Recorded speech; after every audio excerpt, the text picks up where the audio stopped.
안녕하세요, 최윤석입니다.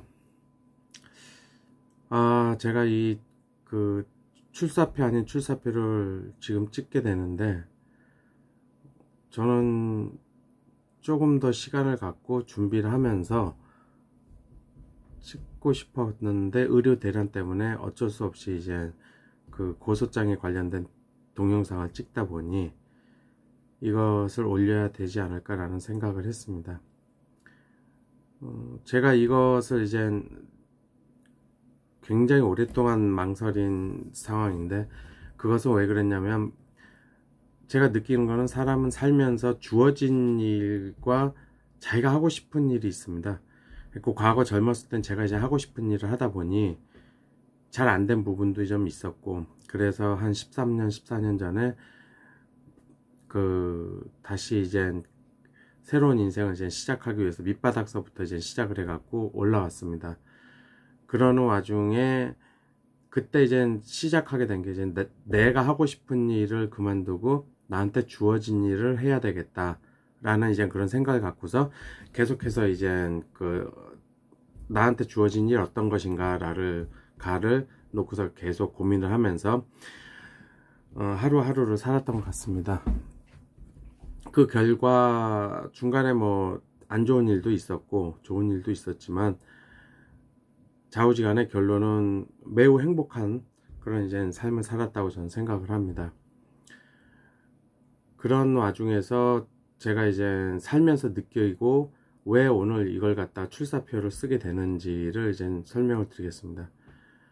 저는 이제 위안부 문제 나오고 소녀상 문제가 나왔을 때 그 아이들이 바로 그 소녀상이 우리 아이들이라는 그런 생각을 했습니다. 그래갖고 너무 가슴이 아픈 겁니다. 저 어린 아이가 왜 그런 고통을 받을까 라고 생각했을 때, 그때 당시 기성 정치인이나 기성 세대들이 자신들이 잘못된 선택을 했기 때문에 그런 결과가 왔다고 생각을 합니다. 그 잘못된 선택은 어디서 왔을까? 바로 자기 자신들의 그 이기적인 생각에서 왔다고 저는 생각을 합니다. 그러다 보니까 요번 의료 대란도 보면은 결론은 돈입니다.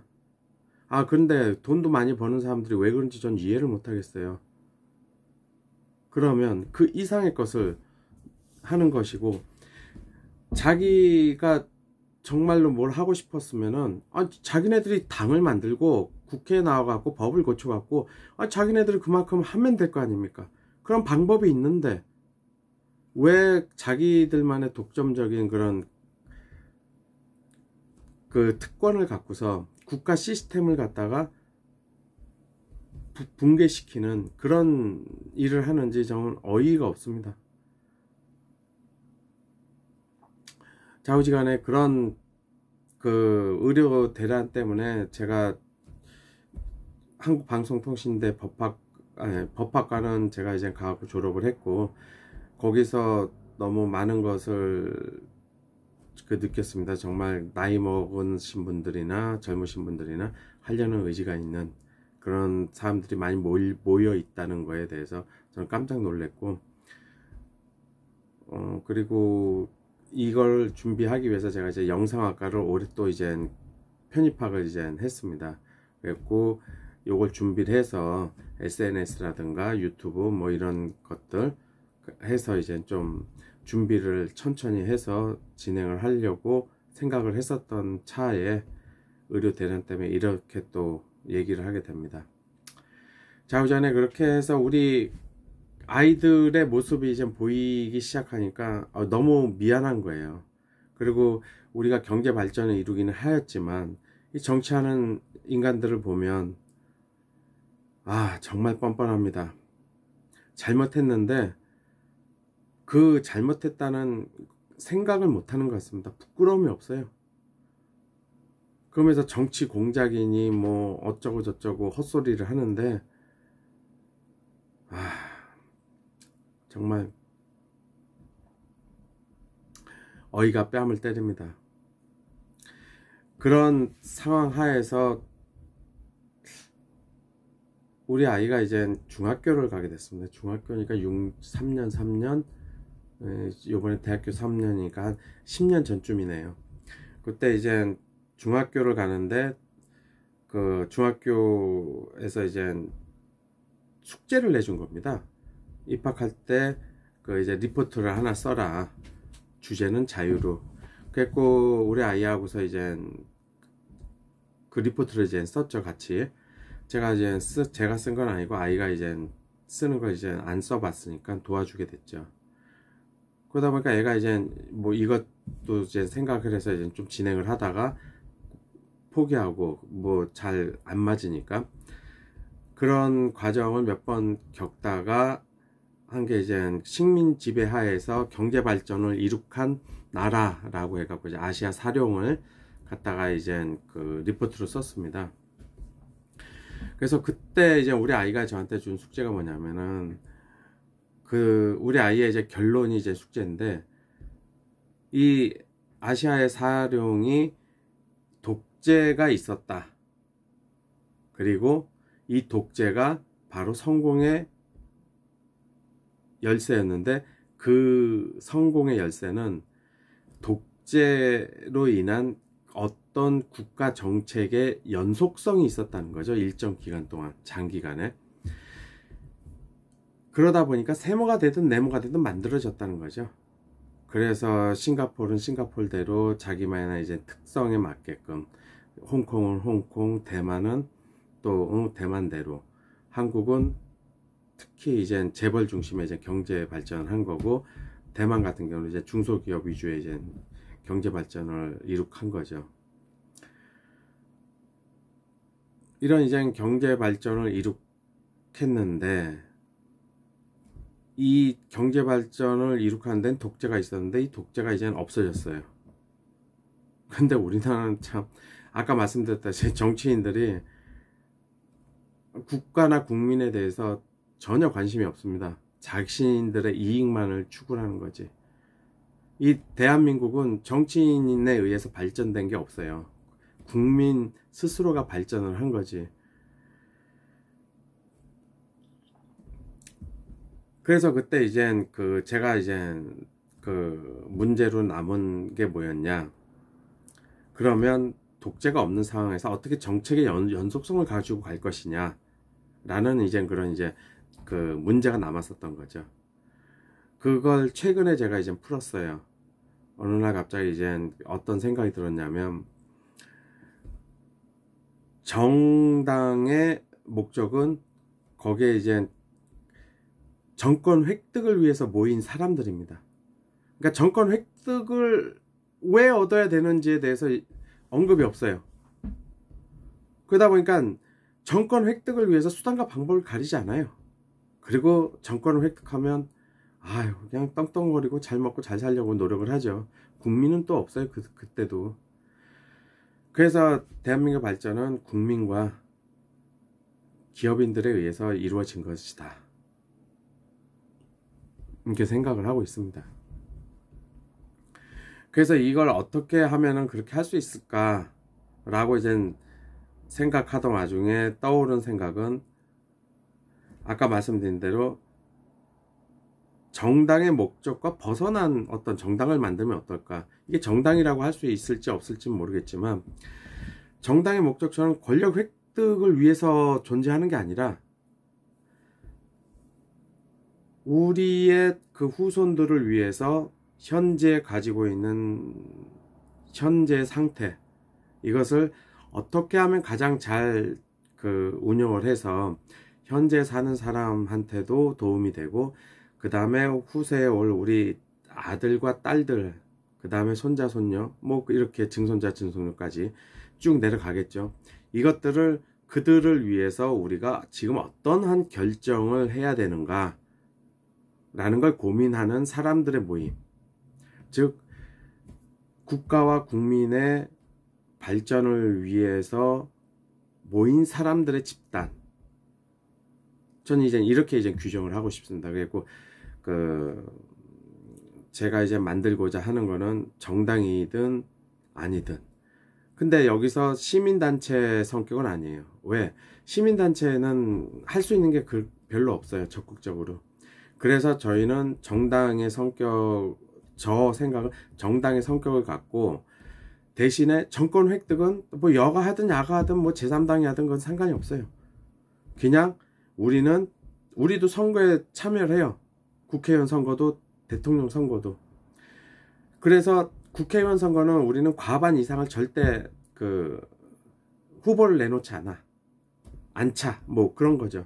그렇게 해갖고 우리는 항상 뭐 어떻게 보면 킹메이커 역할을 항상 유지를 하면서 가는데 정책을 계속 영속성을 갖고 갈 수 있게끔 여든 야든 어차피 하려는 사람한테 우리가 영속성을 갖고 가야 하는 것들에 대한 어떤 이제 조건이라든가 나열된 것들이 있을 거 아닙니까?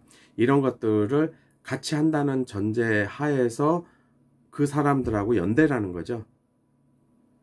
만약에 이제 대통령 선거를 나간다. 나가요. 근데 이제 끝까지는 안 가고 대통령 선거 나가면 이제 TV 토론 같은 걸 할 거 아닙니까? 거기에서 대통령한테 요구하는 거예요. 두 후보들한테. 지금 이런 게 있고 이렇게 됐는데 항상 이런 것 때문에 문제가 생겼는데 앞으로는 이런 일 없게끔 하자. 다 합의한다. 한쪽은 합의 안 한다. 그럼 합의하는 쪽으로 저희가 이제 단일화 하는 거죠. 그렇게 해갖고 대통령 당선되고 나면 지켜보는 거죠. 지금 현 상태도 마찬가지예요.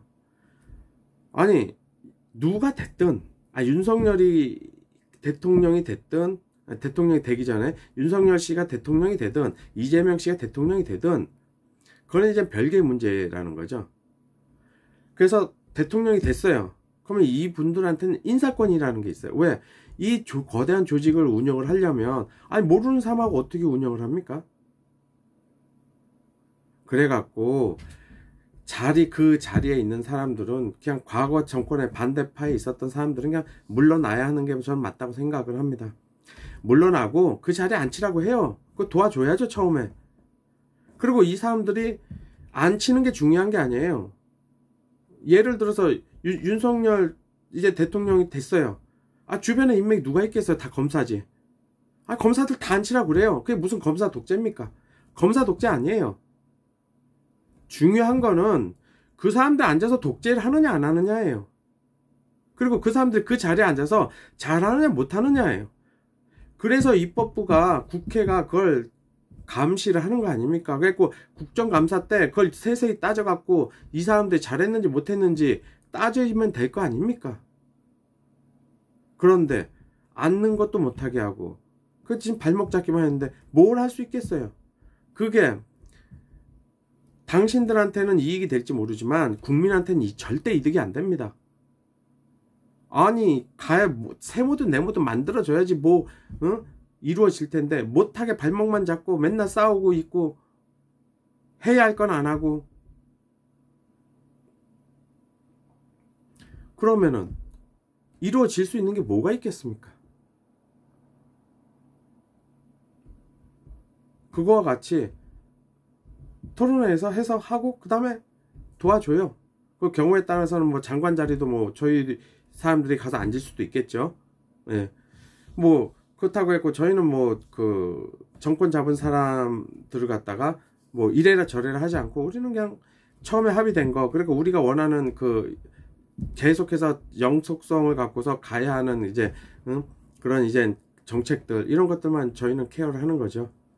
그러면서 일상생활에서 우리가 이제 고쳐야 하는 것들을 이제 우리는 이제 고쳐 나가자 하나씩. 그래서 이 사회를 바꿔 나가자 하는 그런 거죠. 그래서 제가 만약에 만든다면은 기성 정치인들은 아니고 그냥 일반인들로 이제 구성이 돼서 진행을 하고 대표적인 예를 들면 저는 정치인들이 잘못하면 사법 시스템이라도 잘 돼갖고 이 사법 시스템이 우리 사회에서 어떻게 살아야 하는지에 대한 기준을 제시를 해줘야 된다고 생각합니다. 근데 그렇질 못해요. 왜 못하냐? 있는 놈하고 가진 놈들이 법을 요리조리 피해가면서 편법을 쓰고 하지 않습니까? 그렇게 해갖고 법을 갖다 누더기를 만들어놔요. 무용지물로. 그러다 보니까 그 사람들이 만들어 놓은 걸 갖고서 또 다른 잘못된 사람들, 범죄자들이 또 그걸 이용을 하는 겁니다.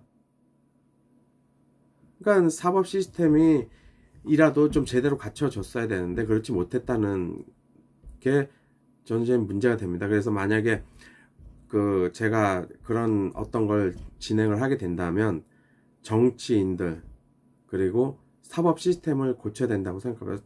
사법 시스템 중에 대표적인 게 재심제 있지 않습니까? 아니 자기들이 잘못됐다고 판단을 할 재판이 몇 개나 되겠습니까?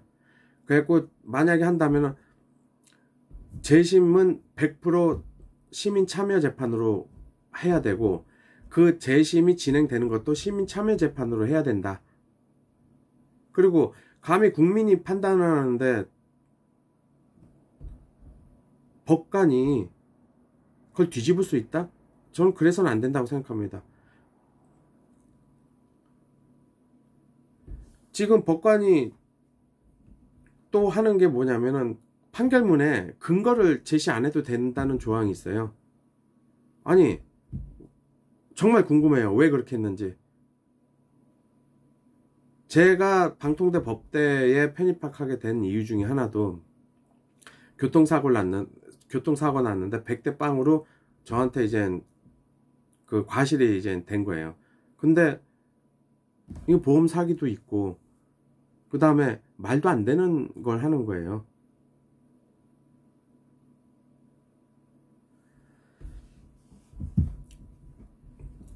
그러면 판결문에 나왔는데 근거가 없어요. 그냥 나중에 7대3으로 바뀌긴 했지만 저는 이게 6대4로 제 과실이 4밖에 안 된다고 생각을 하고 있거든요. 동시 차로 변경에다가 상대방은 그 깜빡이를 켜지 않고 차선 변경을 했기 때문에 과실이 10이 더 들어가갖고 5대5에서 상대방이 6이 되니까 제가 4가 되는 거죠. 이런 건데 뭐 그건 제 생각이고요. 좌우지간에. 그럼 판결문에 도로교통법 어쩌고저쩌고 해갖고서 나와야 되는데 차선 변경을 해갖고 제가 만약에 그 변경하려는 차선에 그 주행하는 차량의 진행을 방해했다면 제가 이해를 해요. 근데 그 차도 차선 변경을 해갖고 저하고 부딪히기 직전에 차선 변경이 완료가 거의 된 상황이거든요. 됐을 수도 있고 안 됐을 수도 있어요. 그러면 3차로 제가 이제 2차로에서 3차로로 이제 차선 변경을 했는데 이 차가 3차로를 주행한 차냐? 아니잖아요. 차선 변경을 하고 있었던 차지. 거기다가 그 차가 사각지대로 들어왔고 제 차 뒷부분에 10cm 부분 하고 상대방 차 앞부분 휀다가 부딪힌 거예요. 그것도 각도 있게 이렇게 부딪힌 게 아니라 교행하듯이 이렇게 부딪혔거든요. 보험회사에서는 인사를 처리 안 하고 제물로만 처리를 했어요. 근데 경찰서에서는 이걸 인사로 해갖고 처리를 한 겁니다. 교통경찰이. 교통사고 사실원에다가. 제가 어이가 없습니다, 지금. 좌우전에 이런 일들을 갖다가 고쳐나가는 그런 일을 하면서 실질적으로 국민한테 도움이 되고자 하는 걸 이제 하고 싶다라는 생각을 하고 있습니다. 그래서 이제 이게 제가 할 수 있는 숙제라고 생각해서 이걸 만들어야 되겠다라는 그런 생각을 하게 됐습니다. 그리고 그런 생각이 들다 보니까 제가 우리 애가 이제 또 이제 고등학교 1학년 때 학부모 수업을 하게 됐습니다. 학부모 수업을 제가 이제 하게 됐는데 저는 이제 아까 얘기한 위안부 소녀라든가 이런 아까 말씀드린 이런 이제 생각들이 우리 아이들이 살아갈 세상에 도움이 안 된다. 그럼 이걸 좀 바꿔야 되겠다. 근데 내가 아무 힘도 없지 않느냐 라는 생각을 하고 그럼 어떻게 해야 될까 라는 생각을 하고 있었던 차에 수업을 하게 됐습니다. 그래서 제가 우리 아이들한테 이제 그런 얘기를 했습니다. 고개를 숙여서 정말 미안하다. 너희들한테 이렇게 안 좋은 세상을 물려주게 돼서. 그래서 앞으로 내가 남은 인생 이 사회를 조금이라도 바꿀 수 있다면 그거를 위해서 내가 노력을 하면서 남은 삶을 살도록 노력을 하겠다 하고 우리 1학년 7반 그 아들 딸들한테 약속을 했습니다. 고개 숙여 사과도 했고, 그런 와중에 그 2019년 7월 21일 그 7월 21일 그때가 이제 저희 아버지 이제 기일이었어요. 그래갖고 아이들하고 같이 이제 갔다가 저녁에 이제 집으로 돌아가는 길에 광화문에 있는 이제 소녀상을 들리게 됐습니다. 그리고 소녀상에 들렸을 때 참 왜 제가 그랬는지는 모르겠지만 거기서 108배를 했습니다. 그리고 처음 그러면서 우리 아이들한테 이제 동영상을 찍으라고 했어요. 그리고 동영상을 찍고 그래서 이제 좀 가까이서 찍은 겁니다. 그 나중에 이제 우리 아이들이 안 찍어줄 때는 제 차량에서 이렇게 그 핸드폰을 놓고서 동영상 촬영을 했기 때문에 좀 거리감이 있게 느껴지는 그 동영상이 있는 겁니다. 그렇게 이제 시작이 된 거죠. 그래서 이제 그 108배를 그때부터 해서 저도 먹고 살아야 되니까 매일 가지는 못하고 일주일에 한 번, 일요일에 제가 이제 가서 108배를 하게 된 거죠.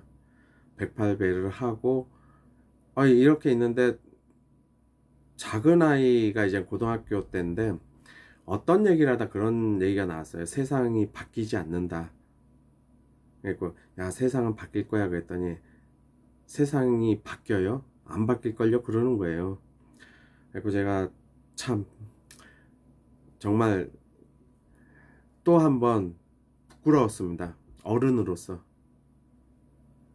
그래서 이 일주일에 한 번 가는 거지만 지금 거의 이제 9년이니까 10, 11, 12, 13, 14 거의 5년째잖아요. 중간에 일도 많이 있죠. 그리고 코로나 걸렸을 때 한 번 빼놓고는 빠지지 않고 매주 가긴 했지만 쉬운 일이 아니더라고요. 그래서 고민도 하고 있었던 상황 하에서 작은 아이가 그 얘기를 하는 바람에 제가 그만둘 생각을 못했어요. 그래서 이제 하다 보니까 지금까지 오고 지금은 그냥 뭐라 할까 자연스럽게 가서 이제 하게 되는 그런 게 된 거죠. 그런 와중에 이제 그러면서 제가 마지막에 이제 그런 걸 하죠. 대한민국의 혼을 그리고 대한민국을 움직이는 힘이 라고 이제 외칩니다. 108배를 하고 나서. 그거 왜 그러냐면 아까 말씀드렸던 것은 기성세대들이 잘못된 생각을 갖고 있기 때문에 그 기성세대들의 잘못된 힘이 이 사회를 움직이고 있는 거거든요. 그래서 저는 5년 동안 이 기성세대들이 올바른 생각을 가져갖고 대한민국의 올바른 혼이 만들어지고 그 올바른 혼이 대한민국을 움직이는 힘이 되기를 바란다는 의미에서 그렇게 외쳤던 겁니다. 물론 그분들한테는 안 들렸겠죠. 그렇게 해서 이제 그 하고 있는 와중에 그때 이제 검찰 개혁이 나왔잖아요. 그 다음에 검수완박 뭐 이런 얘기가 나오고 그때 제가 이제 생각했던 게 뭐였냐면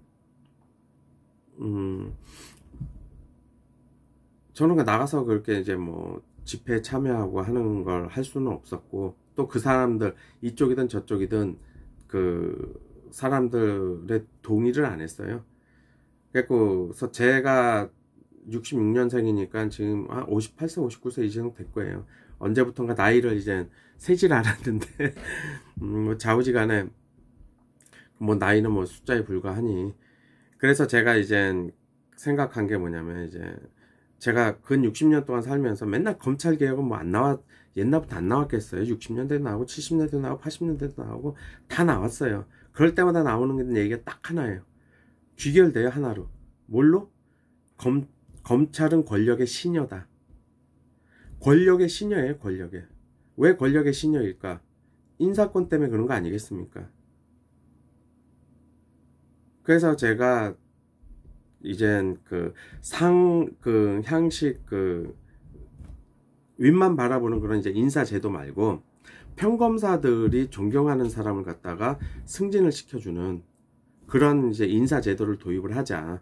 그렇다고 뭐 부서마다 이렇게 하면은 이게 문제 심각해요. 왜냐하면 저 아시는 분이 법제처 부장님으로 이제 정년 퇴임을 하셨는데 그런 걸 시도를 해본 적이 있대요. 그랬더니 이게 좀 아랫사람 눈치를 보게 된다는 거예요. 그러니까 이제 제대로 이제 이루어지지 않는다는 얘기겠죠. 그래서 제가 이제 생각하기에는 그렇다고 해서 부서별로 하는 게 아니라 뭐 일정 직급 뭐 검사장이라든가 뭐 아니면 약간 밑에 급이 이제 인사를 하게 된다고 하면 이제 대상에 있는 사람들을 갖다가 이제 평검사들의 투표에 의해 갖고 신임을 묻는 거죠. 아, 이 사람은 내가 우리 대빵으로 모실 수 있는 사람이다. 이런 신임을 얻는 사람을 앉혀놓으면 그 사람들을 갖다가 또 이제 위에서 또 봐서 그렇게 이제 교집합되는 사람들을 갖다가 인사를 한다면 검찰의 자존심도 생기고 자긍심도 생기지 않을까라는 생각입니다. 그래서 그런 진정서를 그것도 이제 매주 제가 이제 제출을 하고 있죠. 매주 제출한 게 이제 166회, 그러니까 저번 주 일요일 날 제출한 게 166회입니다. 뭐 법원에 이제 제출할 때, 검찰청에 제출할 때도 처음에는 좀 말이 많았죠. 뭐 똑같은 걸 왜 갖고 오냐, 뭐 어쩌고 저쩌고 얘기하고 하는데 그때 제가 그랬습니다.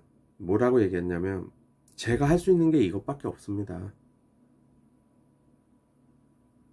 제가 우리 아이들을 위해서 할 수 있는 최선이 이것밖에 없습니다. 제가 이렇게 해서 1년이 가고 10년이 가서 만약에 조금이라도 바뀐다면 전 그걸로 만족합니다. 받아주십시오. 그렇게 얘기했습니다. 그랬더니 처음에는 뭐 여러 이제 반발이라기보다는 조금 이제 싫어했죠. 근데 지금은 이제 싫어하신 표정은 안 짓고요. 계속해서 받아주십니다. 이제 사람들이 바뀌고 그러면서 이제 이게 이제 담당 검사님도 바뀌면서 계속 볼 거 아닙니까? 그렇게 해서 이런 사람이 있다는 게 인지가 되고 나서 나중에 어떤 이제 기회가 있을 때, 아니 뭐 100% 뭐 해달라는 건 아니고요. 저희 회원들도 만약에 이제 저하고 같이 할 수 있는 사람들이 모인다면은 성인군자나 뭐 높은 사람 이런 사람들 아닙니까? 그냥 우리는 성인군자 싫어해요. 이 사람이 왜 그렇게 삽니까? 그렇지만 그렇게 우리가 못 사니까 그냥 존경은 해요. 그렇지만 우리는 그렇게 안 살아요.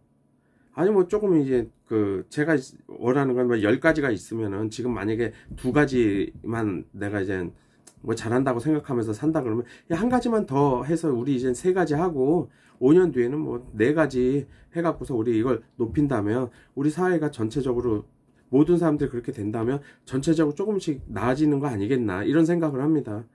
그래서 뭐 나는 아니야 이런 사람들 말고 열정만 있으면 저는 된다고 생각합니다. 그리고 저는 영업은 정직하다고 생각을 하거든요. 거래처가 언제 사람이 바뀔지 몰라요. 어떤 이유에 의해서. 그런데 다른 제품을 쓴다고 해서 안 간다? 아니에요. 계속 하는 거예요. 가서 커피도 마시고 그러면서 친해지면 또 이제 같이 밥도 먹고 그러면서 뭐 하면은 나중에 항상 기회가 와요. 언젠가. 뭐 기존 거래처하고 뭐 어떤 다툼이 있다든가 아니면 기존 거래처가 뭐 이제 망했다든가 하면 그때 누구하고 이제 거래를 하겠습니까? 그래서 저는 영업은 그 사람의 마음을 얻는 것이라고 생각합니다. 제가 지금 검찰청에 가갖고 검사님들한테 영업을 하고 있는 거예요. 그래서 알려지고 그래서 이분들이 수사를 하는데 만약에 그러니까 예를 드는 거예요. 뭐 꼭 검사님들 그렇다는 게 아니라 하다 보면 또 이제 뭐 잘못하는 것들이 있을 수 있지 않습니까? 만약에 이 한 검사가 1년에 뭐 2건을 한다 그러면 한 건으로 이제 줄일 수도 있지 않겠습니까? 딱 하다가 제 생각 나갖고 이건 이렇게 해야 돼 하고 할 수도 있고 아니면 귀찮은데 제 생각 나갖고 이거 좀 이상한데, 귀찮아, 덮지 않고, 이상한데, 그리고 한 번 더 볼 수도 있는 거라고 저는 생각을 해요. 그런 마음, 그런 게 전해지기를 바라는 마음에서 진정서를 제가 계속 제출하고 있고, 앞으로 죽을 때까지 제출을 할 것입니다. 108배는 했으니까 240 몇 회를 제가 지금 하고 있는 것 같아요. 그걸 하면서 이젠 이걸 하게 되는 거죠. 그거와 마찬가지로 108배를 제가 안 했다면 이런 생각을 못 했을 거라고 생각합니다. 진정서를 낼 거라는. 그런 거에서 108배가 저한테 어떤 이제 원동력이 이제 지금은 됐다고 저는 생각을 합니다. 그래서 요번에 위안부가 아니라 의료 대란 있을 때 제가 고소장을 썼는데, 그 고소장을 쓰고 그 다음에 제가 이걸 갖고서 이제 도저히 안 되겠다. 이거는 국가 시스템을 갖다가 흠집내는 거기 때문에 절대 있을 수는 없는 일이라고 저는 생각을 합니다. 그래서 나서게 된 거고, 나선 김에 이제 제 출사표를 지금 쓰고 지금부터 조금 사람들을 모아서 이제 시작을 해야 되겠다. 좀 더 잘 되면, 만약에 이제 이번 선거에 이제 나가게 되면, 저희는 뭐 국회의원 뭐 나갈 사람은 없겠지만, 만약에 한다면 잘못됐다고 얘기를 해줘야 돼요. 어떤 의사 표현을. 그러면 국민의당이든 민주당이든 찍으면 안 됩니다. 아니 뭐 지역 나온 사람들이랑 뭐 찍어도 되지만 비례대표 절대 찍어서는 안 돼요. 거부할 수 있는 선택지가 없지 않습니까? 그러니까 비례대표 찍지 말고 위성정당도 절대 찍지 말고, 그러면 이제 어쩔 수 없이 누군가 찍어야 된다. 그러면 할 수 없어요. 무법보다는 악법이 낫고, 상대방한테 또 욕을 안 하면 쟤네들이 정신을 못 차리니까 그 외에 제3지대나 정의당이나 이런 국회, 뭐 정의당 저번에 뭐 위성정당의 탄생이 그쪽에서 나왔지만 그것도 자기네들의 이제 욕심에 의해서 나왔기 때문에 여러 가지 문제들을 많이 일으켰지만, 그래도 그쪽이 표가 분산이 돼 갖고 있는 게 오히려 나을 수도 있다고 저는 생각을 합니다. 그러니까 비례는 그냥 다른 쪽을 다 찍어주세요. 그래서 뭔가 보여줘야 돼요. 그렇게 살면 안 된다는 걸. 일단 뭐 그런 생각입니다. 그렇게 하고 제가 뭐 앞으로 이걸 하면서 무엇을 어떻게 할지는 모르겠지만, 뭐 경우에 따라서는 저는 그 생각도 하고 있습니다. 목숨을 내놓아야 할 때면 목숨을 내놓겠다. 뭐 아깝지 않냐 그러면 뭐 아깝게 하지만 그래도 미련은 없어요. 왜냐하면 저는 한번 죽었다고 저는 생각을 하거든요. 그건 나중에 제가 이제 말씀을 드리겠습니다. 그렇기 때문에 저는 뭐 우리 아이들을 위해서 바뀔 수만 있다면 뭐 기꺼이 뭐 갈 생각이 있습니다. 그런데 가더라도 제가 이제 여기서 이제 유언 아닌 유언을 남기는데, 신라 30대 왕이 있어요. 네.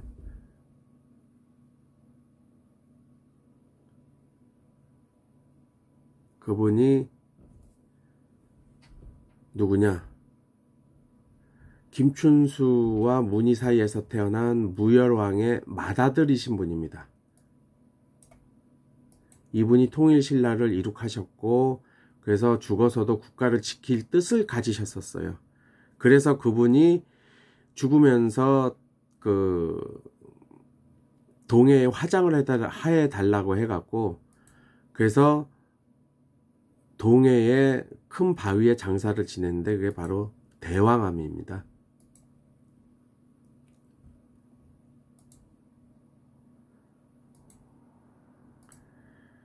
그와 마찬가지로 뭐 제가 노력을 해서 만약에 이제 나이를 먹어서 죽건, 아니면 중간에 뭐 어떤 제 소신을 갖다 다하면서 죽건, 제가 죽게 된다면 저는 이제 우리 이 바다에서 용이 돼 갖고 외침을 지켜주신 우리 잠시만요. 신라의 30대 왕이신 분이 문무왕이십니다. 문무왕. 네. 제가 확인을 하기 위해서 제가 하는데 문무대왕이라고 하시죠. 네. 그분이 바다에서 그런 뜻을 갖고서 있었기 때문에 우리 대한민국, 그러니까 통일신라의 현재 나라죠. 그리고 우리가 그 수많은 외침에도 아직까지 우리가 독립을 유지하고 살 수 있었다고 저는 믿습니다. 그와 마찬가지로 제가 만약에 죽게 되면 저를 화장을 해갖고 대한민국에 있는 모든 법원과 검찰청에 그냥 뿌려 주셨으면 좋겠습니다. 몰래 뿌리든 뭐 공식적으로 뿌리든 그거는 뭐 죽은 다음에 이제 남아있는 사람들이 할 것이고, 그렇게 되면 제가 거기에서 진짜 대한민국의 올바른 혼이 만들어질 수 있도록 거기에 있는 사람들, 판검사들 꿈에 나타나서라도 제가 꼭 그렇게 하겠습니다.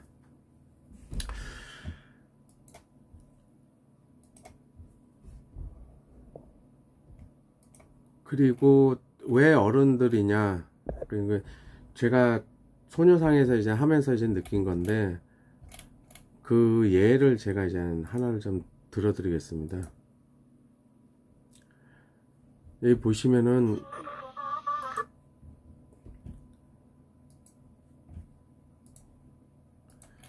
일단 용어의 정의가 좀 있어야 된다고 생각합니다. 우리가 생각할 때 일본을 얘기를 하게 되면, 우리는 일본 사람들 편에 있는 사람은 친일파라고 하는데, 저는 친일파는 그게 나쁜 뜻으로 쓰이는 거는 좀 아니라고 생각합니다. 우리는 일본의 옆나라이기 때문에 일본하고 친하게 지내야 됩니다. 그러니까 친일을 해야 되고요.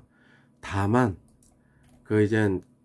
우리가 미워하는 것은 일본이나 일본 국민이 아니라 일본 국민과 우리를 피해자로 만든 일본의 전범 그룹이죠.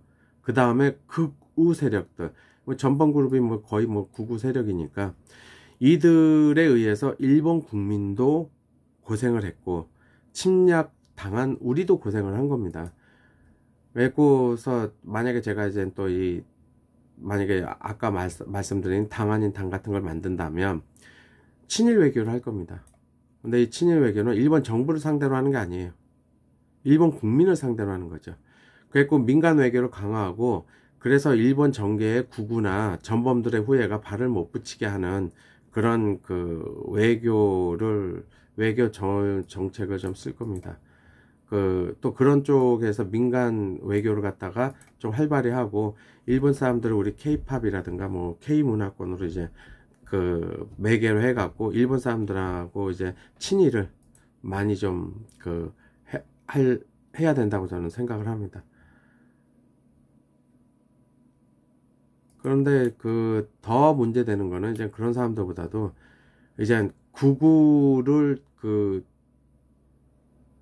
구구라는 가명을 쓴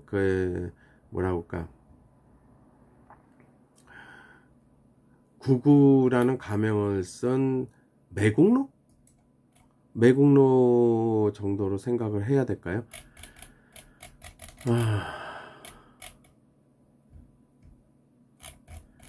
그게 우리가 보통 보면 구구 단체 이런 식으로 얘기를 하잖아요. 근데 제가 생각할 때는 구구라는 단어는 일반적으로 제가 생각할 때는 우리나라와 우리나라 사람 편을 심하게 편을 드는 그런 경우를 구구라고 생각을 하거든요. 그러면 위안부의 이제 진실 규명이라든가 소녀상이라든가 이런 거는 그 없애야 된다고 하는 것보다는 그걸 갖다가 보호하고 더 그 피해 보상을 해야 된다고 땡깡을 부려야 하는 그런 세력이 극우라고 생각하거든요.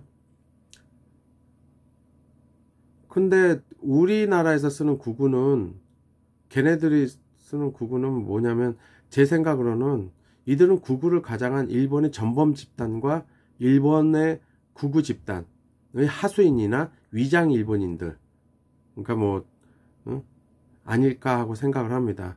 그래서 저희가 이제 용어의 정의를 좀 정확히 해야 될 필요가 있다고 생각합니다. 그들은 극우는 아니에요.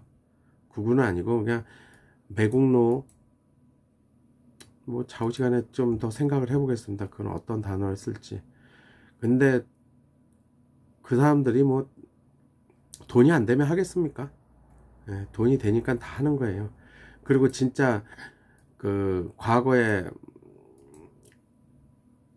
매국노, 이완용 같은 이제 매국노나 역적들은 제가 생각할 때는 극우라는 가면을 쓰고 살아남은 것 같아요.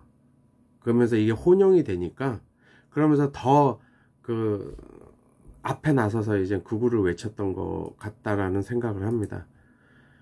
그래서 보면은 이게 참 웃기는데, 소녀상을 지키고 있는 아이들은 우리 그 아들 딸들이에요. 20살에서 20대 초반 내외, 20대 내외에 있는 그런 이제 그 어린 소녀들이 좀 많아요. 제가 108배를 해보니까 그래요. 근데 거기서 느낀 게 뭐냐면 극우 유튜버들이 테러를 하는데, 정말 입에 담지 못할 얘기를 하고, 그 다음에 그 뭐라 할까,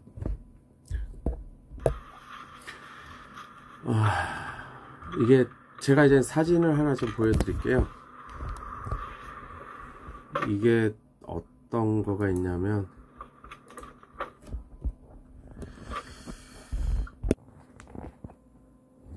요거를 보시면, 요게 제가 이제 2009년도에 2019년도에 처음 그 108배를 할 때거든요. 소녀상을 한번 보세요. 아무것도 없죠? 아무것도 없는데, 이거는 제가 이제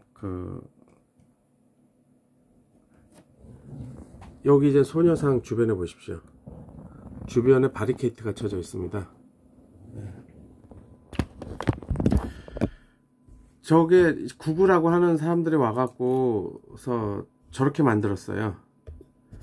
걔네들이 차를 갖고 와갖고 추돌할 것처럼 달려와갖고서 하고, 그 다음에 어떤 데는 와갖고 저기다 차 박아놓고 저걸 해서, 그때 한참 이제 문제가 생겼었던 적이 있어요. 막 경찰들하고 언론사도 와갖고, 그건 제가 직접 봤기 때문에. 근데 그 몇 명 안 되는 사람들이 와갖고 그런 짓을 하다 보니까, 아까 처음에 본 그 아무것도 없는데 바리케이트가 쳐져 있는데, 저 그거 볼 때마다 정말 마음이 아파요. 꼭 갇혀 있잖아요. 꼭 감옥 같아요, 감옥. 정말 너무, 그게 누구에 의해서 이루어진 것이냐? 바로 기성세대인 우리 어른들이 만든 거예요. 안 부끄럽습니까? 의료 대란 안 부끄럽습니까? 아니, 아까 100분 토론에서도 그 얘기 하더만요. 아니 뭐 사람이 없어갖고서 잠도 못 자고 쉬지도 못하고 일을 한다고. 아니 그럼 사람을 늘려야죠. 만약에 이제 단순하게만 얘기를 한다면, 아니 늘려갖고 줄여야 될 거 아닙니까?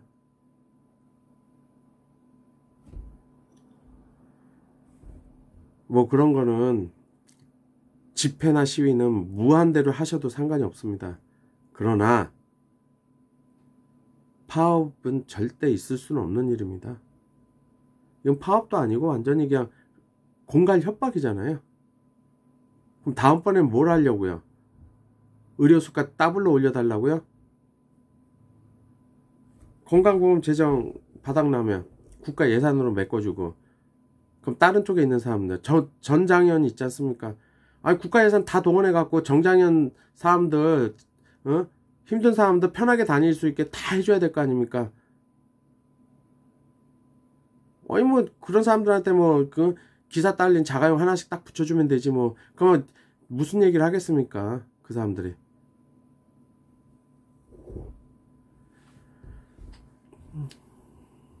이제는 참 먹고 살만한 때 아닙니까? 막말로 여기서 배시대지에 기름기 다 꼈고, 그러니까 나만을 생각하는 거 아닙니까? 먹고 살기 힘들면 그런 생각 못 해요.